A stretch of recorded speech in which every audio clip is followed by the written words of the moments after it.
Hello and welcome back. If you follow the channel, you know that we are repairing an HP 5245L Nixie counter, released in 1963, a model that was used in the Apollo tracking stations.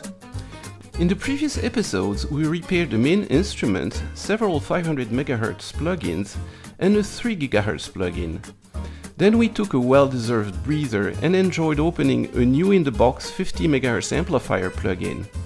Mind you, despite its pristine condition, it still needed some repair. In this episode, we get back into the thick of things with a 12.4 GHz plugin. This is the HP 5245A, which was announced in 1966. You heard right, over 12 GHz. It's a factor of 4 faster than its predecessor, announced only 2 years earlier. Ours does not work, of course, and with much greater microwave performance, we expect a much more difficult repair. As you will see, this is a wild understatement, and the faults were so interconnected that it did not make sense to break the video into smaller chunks. So here goes our longest repair video yet. Use the chapters to jump around, but make sure to watch the end, because there is quite a twist late in the story. Okay, moving on, we have the 3 plugins that work up to 3 GHz, and now we are going for a big kahuna, the 12.4 GHz one, and right now I am getting absolutely nothing out of it. Zero, Zippo, I should be at 6 GHz right now, and this is what we had to change the oscillator here. We're getting in serious microwave territory. I'm looking at the video amplifier, I see absolutely nothing. This is way more complicated than the others. But the good thing is that this turns, so it's not a mechanical problem.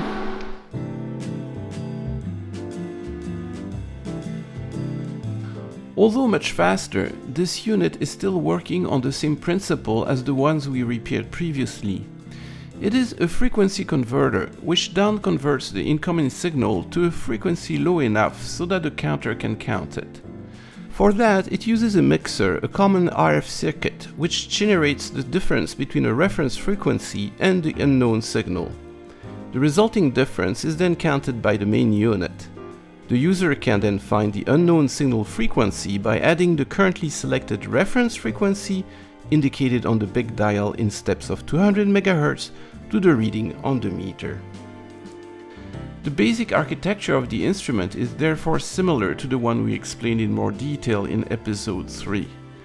A series of reference frequencies is generated by creating a comb of harmonics using a step recovery diode. A single tooth of the comb is then selected using the tunable cavity, resulting in a known reference. The reference and the signal are then fed to the mixer, and the resulting difference frequency output is amplified by a so-called video amplifier. The video amplifier also has a meter, which tells us if it sees a low frequency signal. That will allow us to easily tune the cavity to the nearest harmonic. But to make it work up to 12 GHz, a few more tricks are needed, as shown in this block diagram. First, a ×20 multiplier is used to bump up the reference 10 MHz clock to 200 MHz. As a result, the set of reference frequencies produced by the harmonic generator are separated by 200 MHz. The tuning cavity is similar, just scaled down to work at higher frequencies. It still selects a single reference frequency out of the comb, which you choose by turning the knob. Fortunately, this time our knob is not locked up, so our resonant cavity probably works. The mixer, which consists of 2 microwave diodes, is now a proper microwave assembly located inside the cavity. More on this later. The video amplifier bandwidth now extends to 200 MHz, so it can amplify the different signals. Its exact specs are 1 MHz to 212 MHz. But how do you count a 200 MHz signal with a counter that only goes to 50 MHz? That's where the pre-scaler block comes in.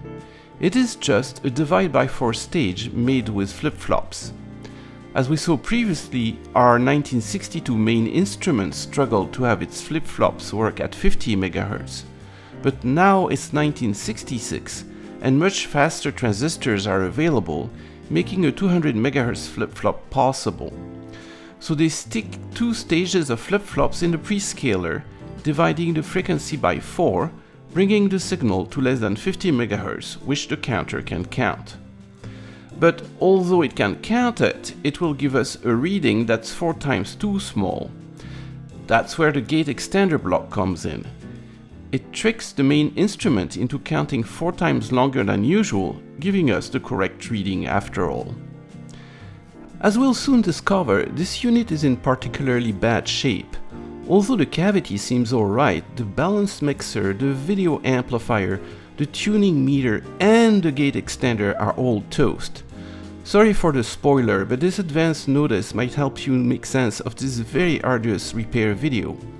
Of course, I don't know any of that yet, but I really wish I did. I would have questioned my electro-sanity a little less.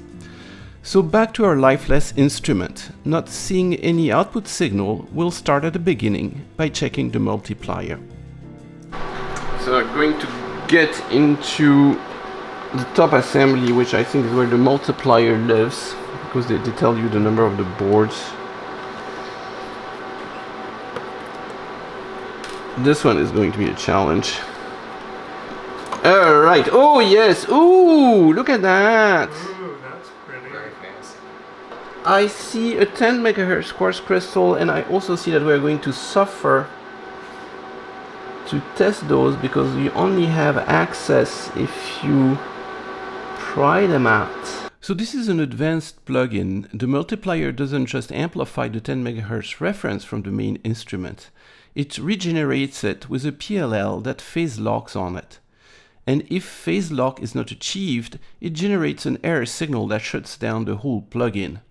That could well explain why our plugin is lifeless, so we better check that first. We just not have a simple multiplier anymore. We have a phase lock loop on its own 10 MHz oscillator. Now it multiplies in 2 stages from 10 MHz to 50 MHz to 200 MHz. So we're going to start with A1, that's the when the 10 MHz comes in, and then we figured out that we need extenders, and that's in their great wisdom they number things A to S, but they skip G, Q, I and O. We think, because we can't read it off these very poor scan from HP. On this note, I eventually got fed up by the bad Keysight scan, so I procured a manual on eBay and scanned it correctly. As usual, link in the doodly-doo. And here is my board A1, and we should see the 10 MHz here and the lock or out of lock condition out there. And we haven't tried it yet. Yep, it's locked. And I get 10 MHz and many harmonics. No, it went back to... No, it is locked. Now it's at 0. It wasn't locked, right? Right. 13 means no lock. Right, which, let's do it again, which I think is correct. So it just took a second to get the Yes, there's a gate on the oscillator, so it takes a few seconds, so it's no lock. Lock. Okay, so we're in lock. I have only minus 30 dBm of 10 MHz. Okay, but at least it's locked, so it's not the simple fault that I thought it was. So next stage, multiplier over there on this little extender, and we get lots of 50 MHz. I might spend a few minutes optimizing it, but that's not the problem. So we went through the whole chain, and we are way at the end here, which is the last transistor in that card, and we have beautiful 200 MHz, and I checked all the settings, and it's pretty much optimized. So my guess is that we have the harmonic generator working plenty fine, but we have a problem on the other end. So we think our whole chain is good up to here, getting the 200 MHz. So we tried a simple experiment. You can input 0 to 200 MHz straight into the video amplifier. What is it? Oh yeah. straight into the video amplifier. You also should get it straight out through the oh, you know what? We don't even get it there. So this is the amplifier. Because here it is, this is 20 megahertz is the test signal that comes out of the RF spectrum analyzer, and then if I put it in and look at the output of the amplifier, video amplifier, I get nothing. I get minus whatever, 40 dB. The meter doesn't even budge, and this is minus 10 dBm. It should be way up. So my guess is problem here. We put something in, we get nothing out. Video amplifier. Alright. Okay, and we are not the first one to get in there before, because they are the wrong screws. One is missing. So somebody has been monkeying around. And once we took it out to access our video amplifier, we have to remove the cavity. And no, somebody has looked into the cavity. Those are not the right screws. This is not the right screw. None of them is correct. Somebody went in there and made a big mess. Alright. Okay, we are in. And it's going to be a probing challenge. But I see the tuned amplifier stages. I think it follows pretty much the schematics. Yeah, I see all those. I see this row of transistors. I see this row of transistors. I think it's going to be very similar to this. So I'm trying to test the video amplifier. Signals comes here. 18 megahertz, which mixed with a little bit of 20 megahertz that interferes. And I'm looking, those are all the amplifiers, the 5 stages, and I'm looking at the output, and here I get almost nothing. This one doesn't amplify anything.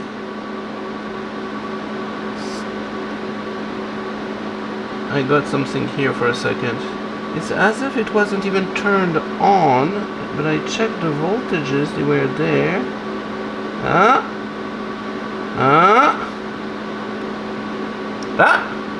You see it? There we go. Now it's up. And it's down. Okay, we're having a weird fault. I wonder if the automatic gain control is acting up or something. Or I have a cold joint somewhere.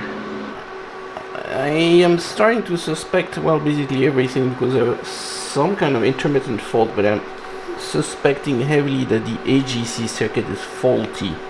They explain it briefly, and they say when this gets negative, then this diode starts to conduct, and this diode starts to conduct, and it shunts the input of the first stage and the output of the third stage. If I remove this resistor out here, this will disable it. It will leave it floating, which will just disable AGC. We should try that. Okay, I think I found it. This thing is this resistor right here. So that should have disabled automatic gain control. Let's give it a try. A few hundred millivolts. Oh yeah, that sure did it. And oh, interestingly, the meter went all the way up, then all the way back down.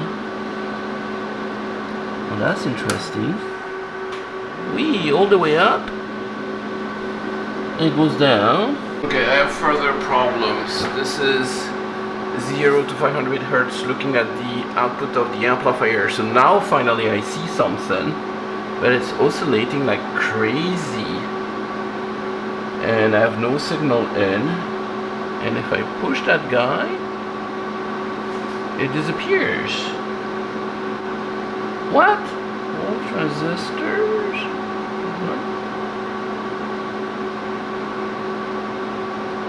What's happening?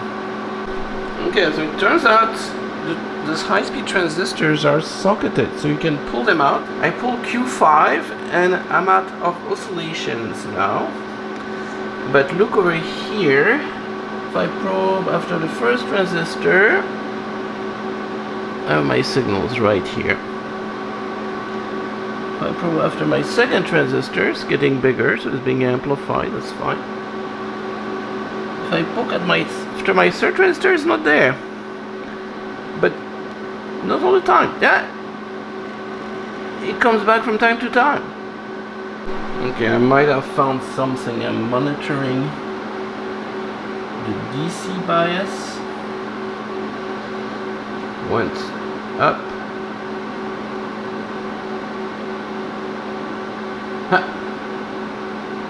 Going up, down, up. Right, it's a biasing problem.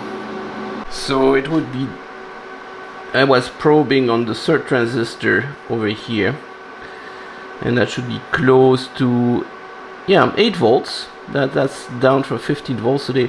This circuit here, combined with this transistor, is in active bias circuit. The whole thing is to control this current in this transistor to a very particular point, which I think is because it's an early RF transistor. It has only low noise and high bandwidth. There's a certain current, and that's not working. So if I had to suspect one thing that brings this to ground, has to be a short in this transistor. Right, the board is out. Took out the suspect transistor. Nothing particular on the board itself. It had been out before. You can see there's a mark over here, and also I saw some trace of rework over here. And look at that. It's a perfectly good PNP transistor. So that's not the problem. Yeah, it's rock solid. Not an issue at all. So the problem is somewhere else.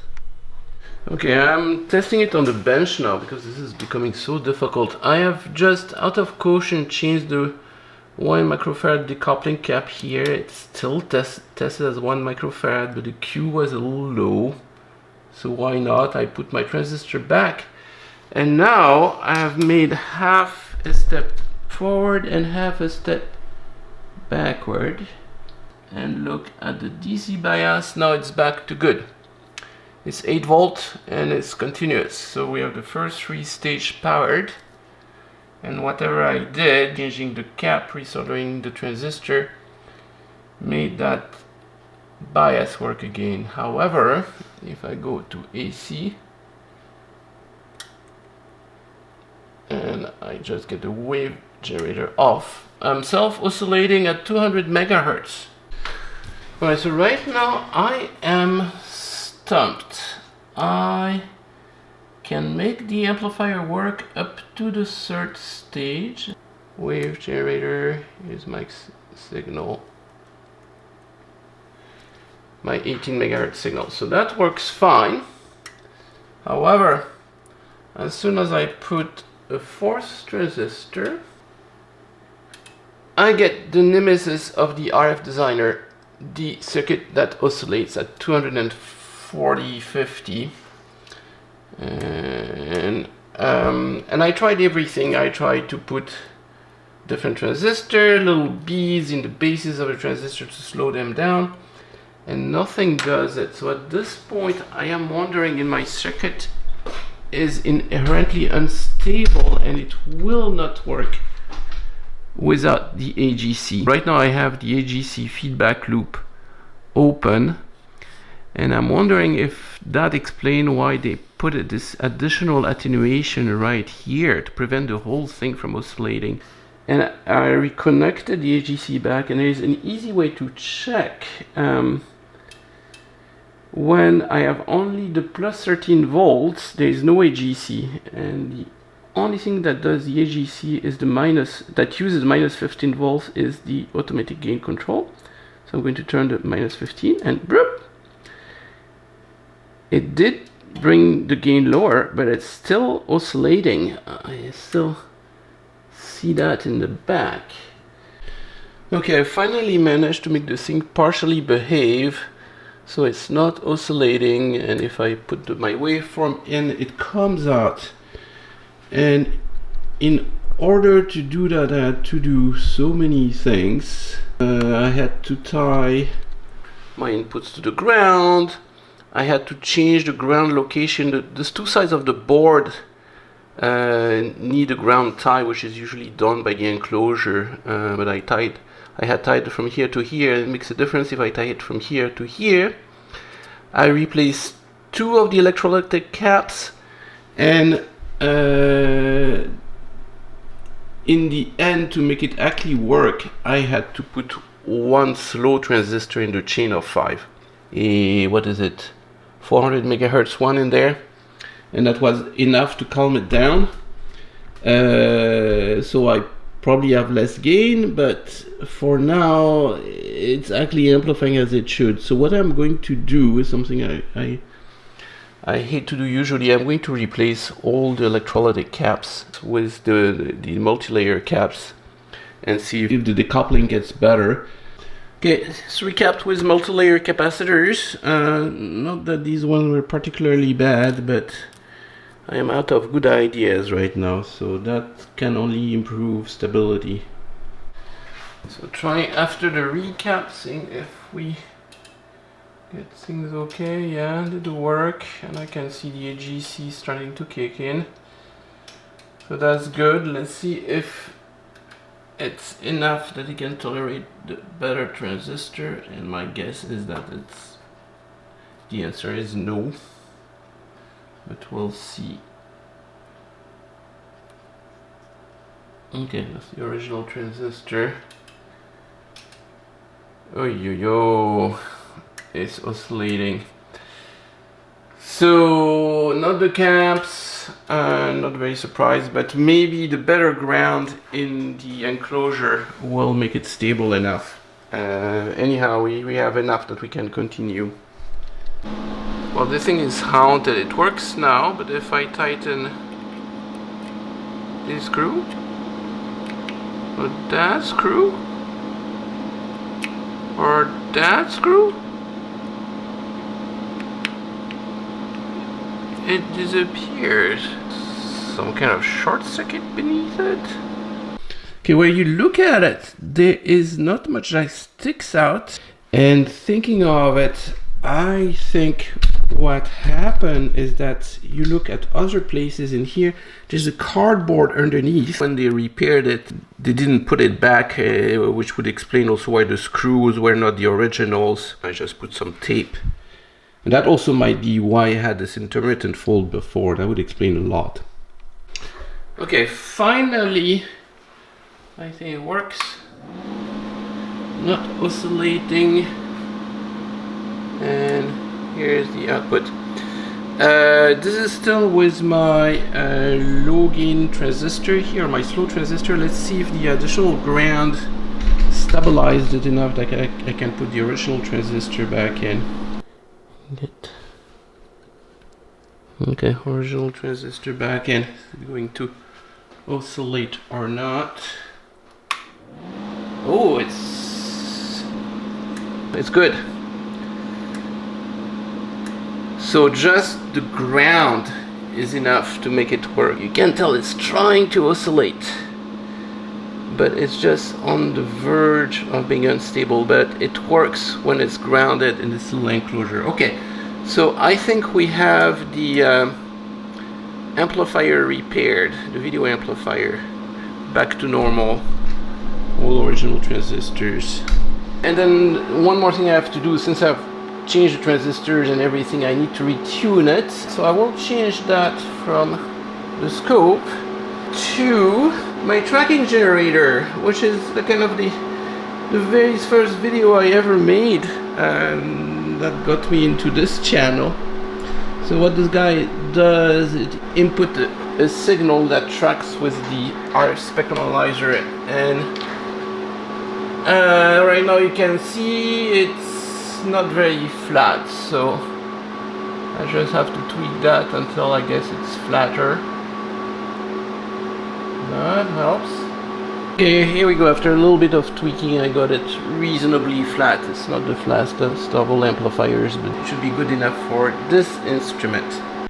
Alright, so we have now a multiplier that works. The cavity we don't know, but we assume it works. And we have a video amplifier, which we can test without any of that because we can do a direct input. That now works. However, we get no indication on the meter. So next is our meter circuit, which is very simple because the level signal, which I know works, I just checked it on the video amplifier, goes here to an emitter follower and goes into the meter. However, there are a whole bunch of inhibit circuits that will prevent the meter from working. One is a circuit that tests if the frequency is higher than 212 megahertz, that's this one. And the other is if the signal is too low, that's this one. And the third one if there is no lock.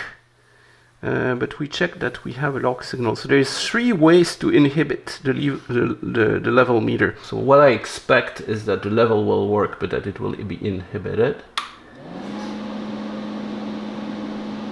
And yeah, so level, oh, meter works.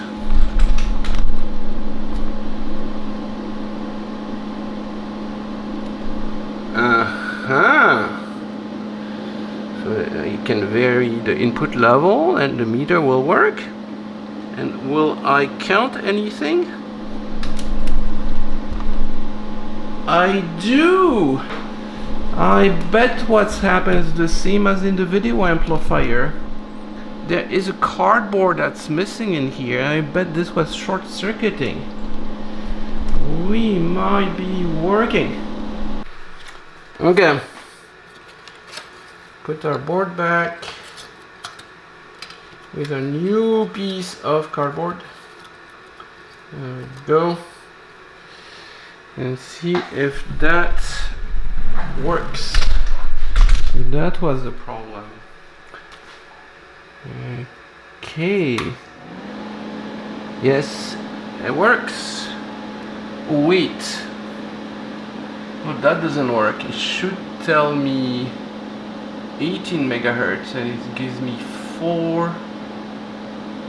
Okay, what happened? And then this went to 0.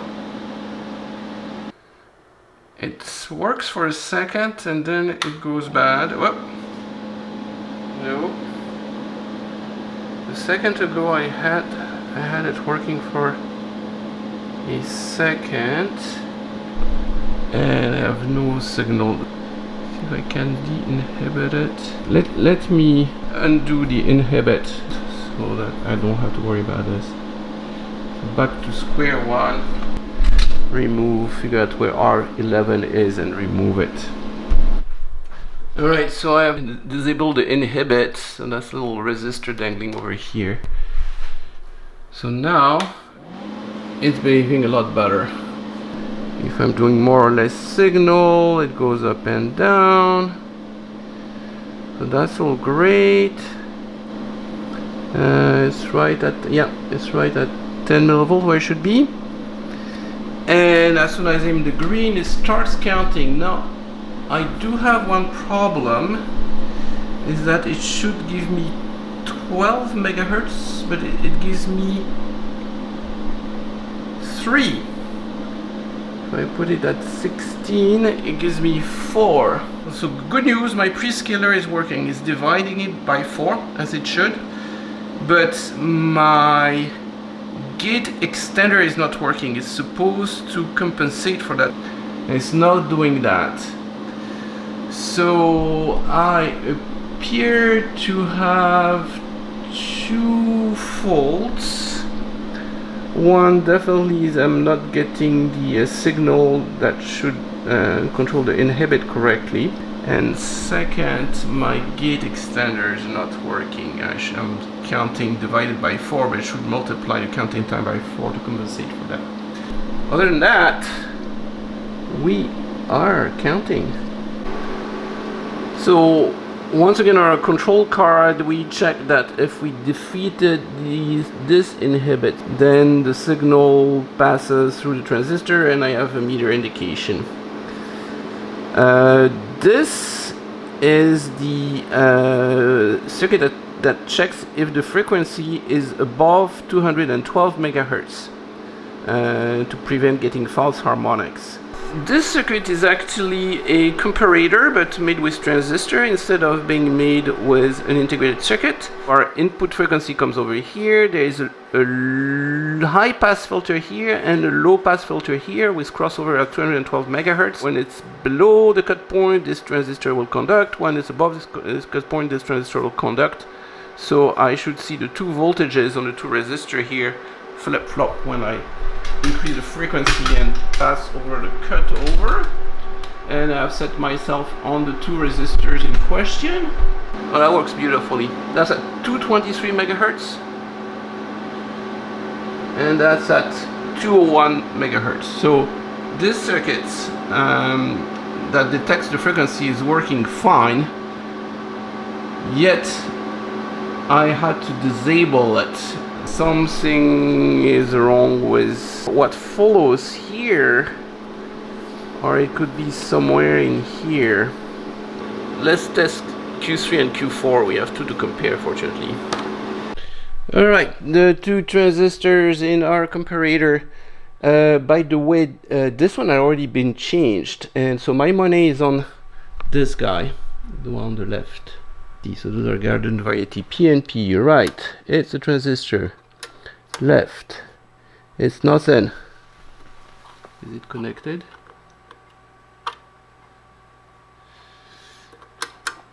Okay. Alright, bad transistor. Probably they were from a bad batch, and this one got changed and the other one died a little bit later. So okay, I think that's the problem. Okay, new transistor was this guy, and see if it fixed our meter fault.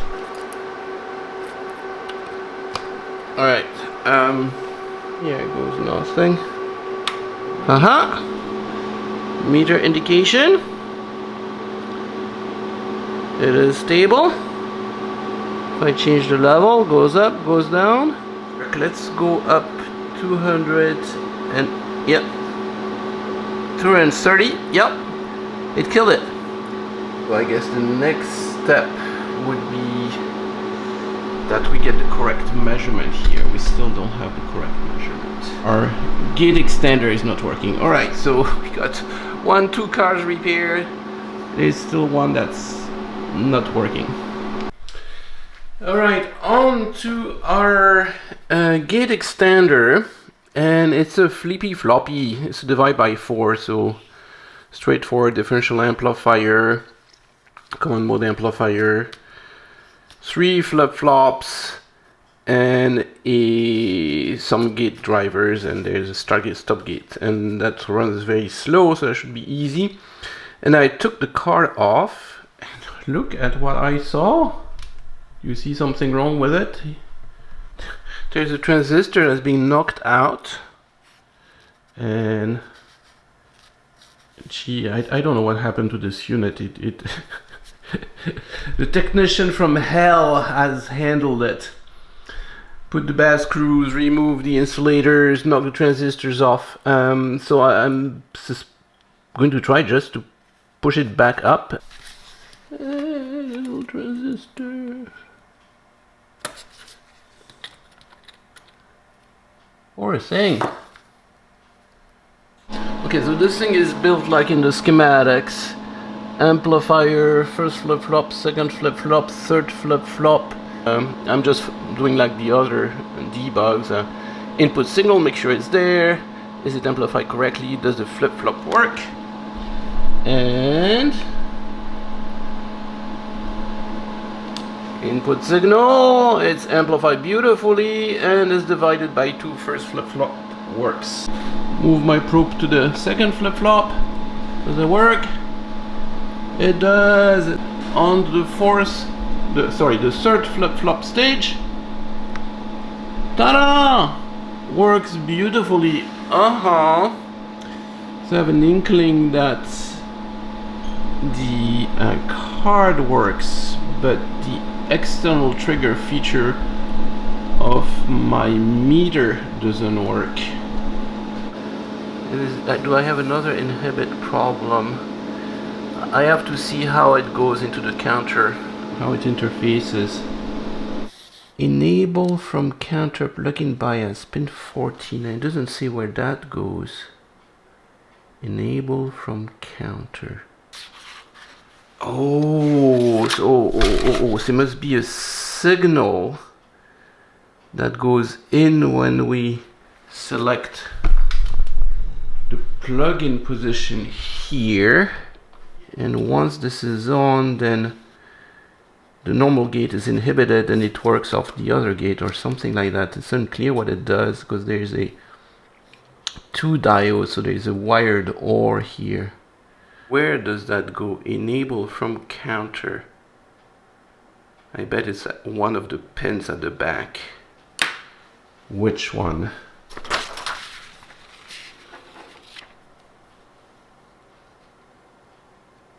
Reset. Enable voltage plugin bias. That's pin number 2 to 8 and 14. And that's what it is here. So we found it. This is P62. Of course, the only wire that's important to us is the one they forgot. And according to my notes, I did it with a special note. That's for the HP 5245. Okay. Except I didn't. This is pin 2. There is nothing coming to it. So I'm missing the pin 2 connection in my adapter connector. Okay, baud wire on pin 2 added. So hopefully that's just what I was missing. Alright, so with the baud wire, see if it works better. We expect 20 megahertz to show here. Yeah, it works. Wow, we are finally measuring something. If I put it at 15 megahertz, I measure 15. Very good. Let's try it at higher frequencies. And we get 200 megahertz. It behaves. Both indicate the same thing. So we have all the lower frequency stuff working. We have the video amplifier kind of working. It's not perfect, it's not very flat. And we have the harmonic generator, I think, is working. So now it's time to see if we can move into the microwave regime and finally get to measure gigahertz stuff. Okay, we brought the big kahuna of oscillator that work up to 18 gigahertz. And over here I have the output of the video amplifier, and there you go, beautiful harmonic over here. That should be 25, and I do have plenty of signal at -7 dB, which is the sensitivity, and sure enough this is 3.25 gigahertz. 3.025 gigahertz. Alright, we are at 12 gigahertz, 450 megahertz, which should be the top of this instrument. I have a nice signal, and I am at 12.4 here, and it tells me and 50 megahertz. So that seems to work. I still have some issues with the video amplifier. If you look at it here, it's very good here, but as I go to the lower frequency, it has a big dip right there, and then it comes back up. So I have a dip at 10 megahertz, so it starts only measuring right about here, and then a big drop over here followed by an up. So I still have some work to do on the video amplifier. So it took me a lot of work to get that video amplifier working properly. I had to change 2 transistors those two over here. They are from my collection. They're the fastest NPN vintage transistors I have. 1.6 gig, I think. And that finally gave me enough gain to have it inspect almost all the way. So here we had 4.115 gigahertz, which is what I have over here, 4.115, and I can go all the way to that one. Okay, 4.199, and then I adjusted my cutoff, should be at 210, so I can go over that. I can go at 200 and watch this one. When I go 7, 8, 9, boink, it just cuts off right very sharply at about 210 megahertz, which is supposed to do. But my problem is at the other end. If I go 4 gigahertz and 25 megahertz, it's merely of 25, and if I start to go down 20 meg, 17 meg, 16 meg, 14 meg, 13, boom! And here I hit a blind spot. And that should not happen. I should be able to get it all the way down to 1 megahertz. And I actually see it if I test the video amplifier. Actually, I have it over here. If I test it directly with my sweeper, doing a curve of the amplifier, and you can see now I have it pretty dang flat. I have a little dip over here, but that doesn't seem to be a problem with the machine. However, here, that's why I'm losing my stuff. I have this huge dip at around 4 megahertz. It's in the low frequency, so there is nothing I can do with the tuning, which I had to spend a lot of time tuning it, but that only flattens the high frequencies. So I'm wondering if my capacitors are not too good, and if they didn't choose the lousy ones on purpose. So I am thinking maybe my capacitors resonate at 10ish megahertz in the bias circuit, and that's causing me the trouble. So I'm going to try to put back the old caps and see if it gets better or if it's the same thing.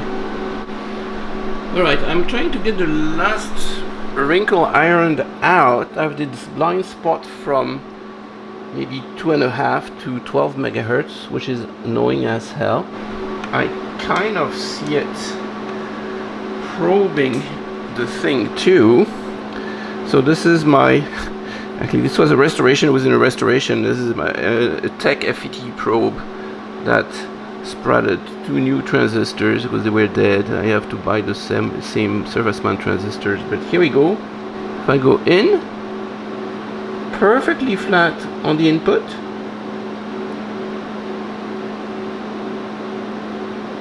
And then I follow it up to the first set of diodes for the control, perfectly flat. Then I go one more step, and then I go on the other side of this resistor. Whoa! Here's my dip, a 20 dB dip, from this side of this resistor to this side of this resistor. So it happens right here, and I'm not sure why at all. So in the meantime, I have acquired the beautiful schematics original, and I can finally see things that are supposed to be seen. And so I follow it over here, perfect signal. I go over here, perfect signal. I go over here, big dip.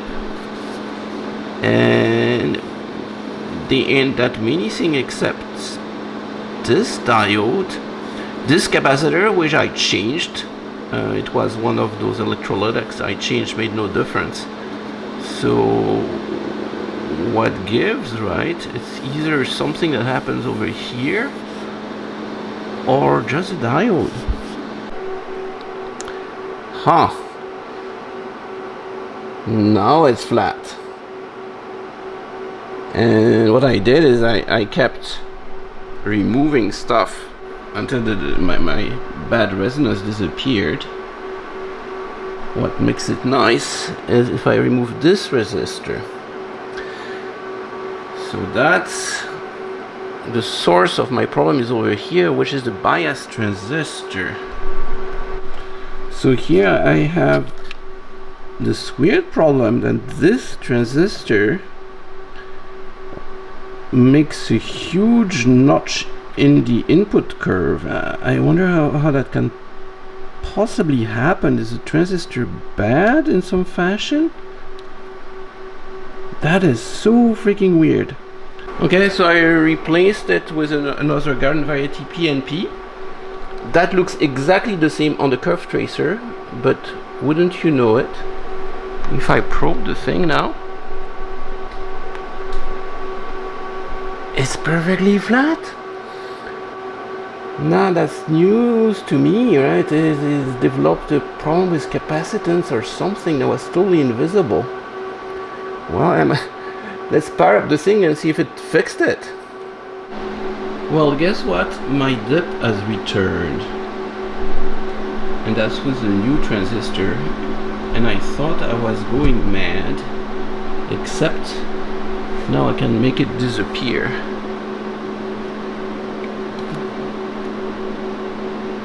Up. Gone. Flat, flat, flat, flat, flat. And what I have just done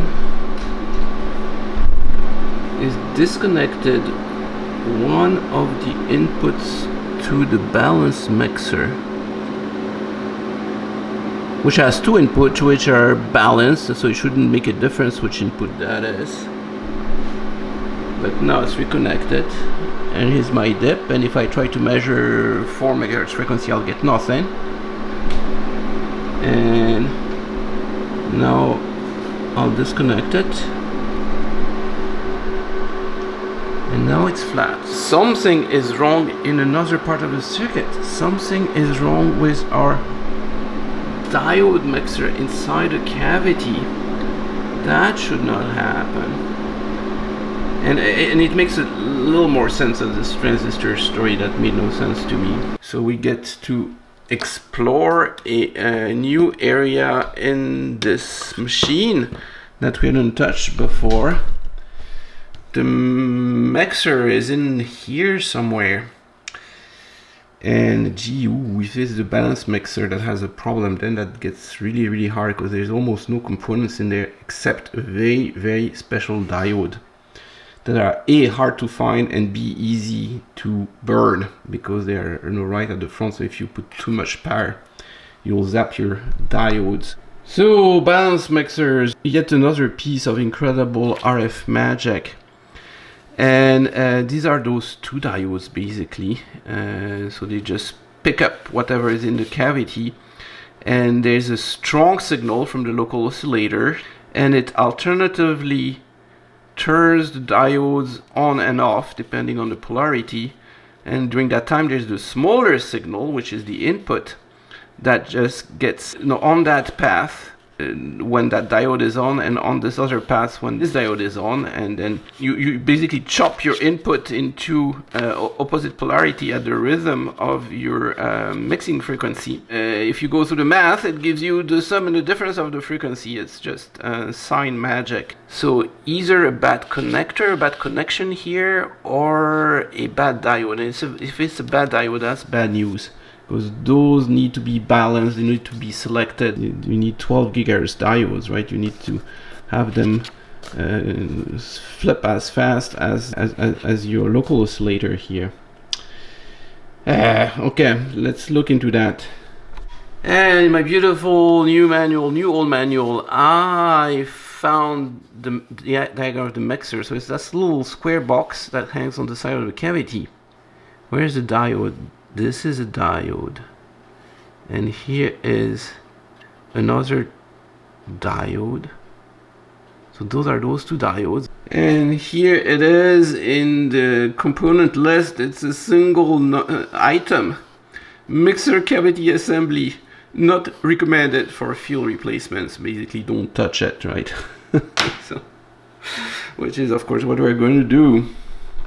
And the mixer hangs up next to the cavity here, so the input comes through here, and it's this little box, and it has two outputs, one on this side for one of the diodes, one on the other side for the other diode. This is the diode that's giving us trouble.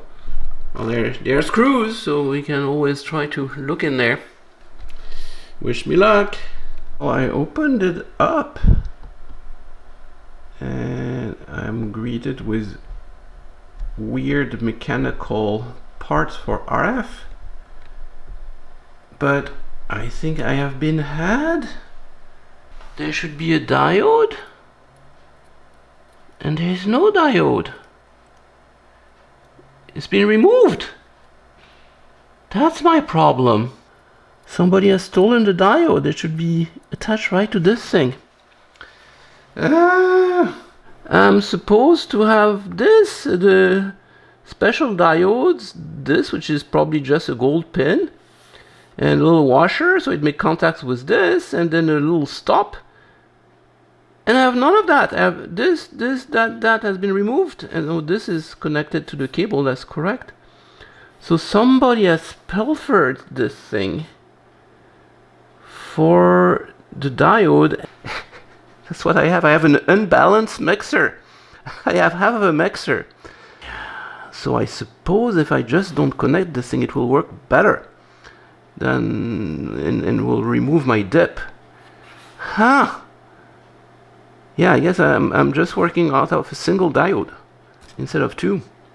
And well, it's like when you have a V8 engine and then four of the cylinders are not working. So I'm working on half the cylinders here.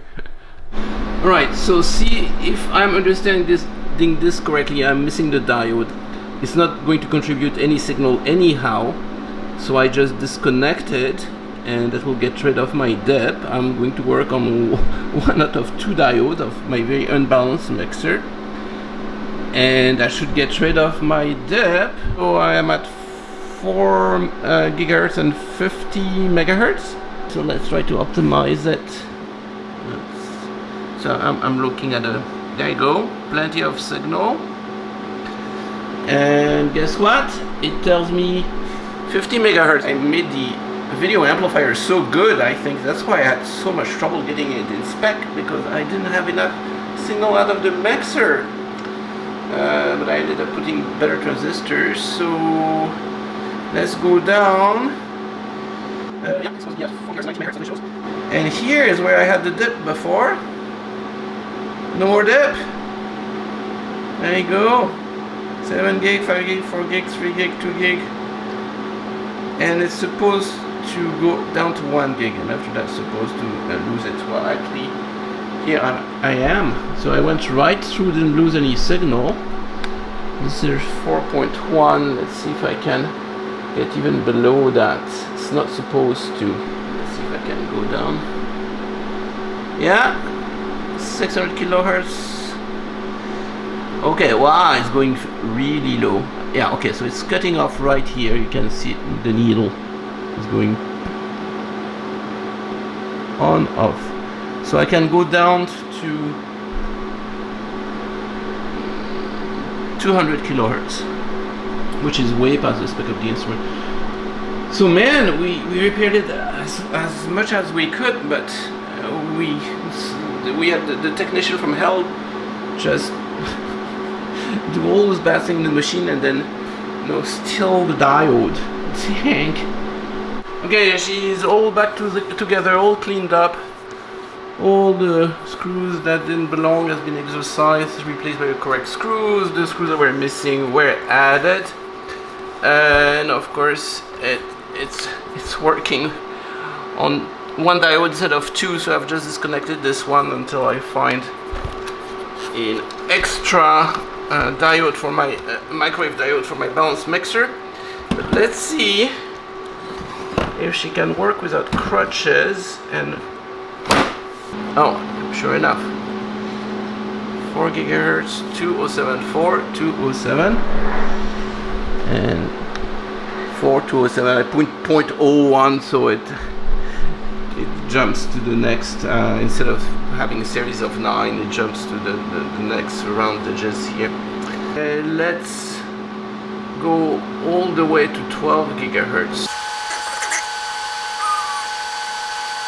It's on 12 gigahertz exactly. So when you're on 12 gigahertz, you can't really see it because there is no bandwidth below 1 megahertz in the video amplifier. So you have to do either the harmonic below, which will tell you 11.8 plus 200 megahertz, or the harmonic above, which will tell you it's 12.2 gigahertz minus 200. 1 week later. Okay, I am back, and guess what? I got even more plugins. I went to the flea market, the electronics flea market last weekend, and a guy was selling plugins. There were 4 that I didn't have. Another one of the 12.4 gigahertz, so hopefully this one has the diode I am missing, so even if it doesn't work, all I need is the mixer diode to put it back in here. Now, this is going to be interesting. So here I am back at 4 gig and 20 megahertz, so if I put it at the 4 gig, it gives me the 20 megahertz, and I think it's way more sensitive than the other plugin because it has 2 diodes. Right, there we go. Minus 20 dBm, and it still gets it. So, right, rather than spending a week to repair mine, I could have gotten that one for $5 and it works. Right. Let me try the one I repaired and compare how sensitive it is. So this is minus 20 dBm. Go back all the way to 4. No! Mine just works just as well on its diode. It works even a little bit better. So this is minus 20 dBm over there. So I have improved the amplifier so much and the settings so much that it does better than the other one with its 2 diodes in it. So I'm wondering if I steal diodes from there, put it in there, I'm going to have the super duper supply. Oh, I'm surprised. Yep, I guess it on the one up there with more signal. Huh. And this is minus 20 dBm input. It performs better than the one with the 2 diodes. I'd be darned.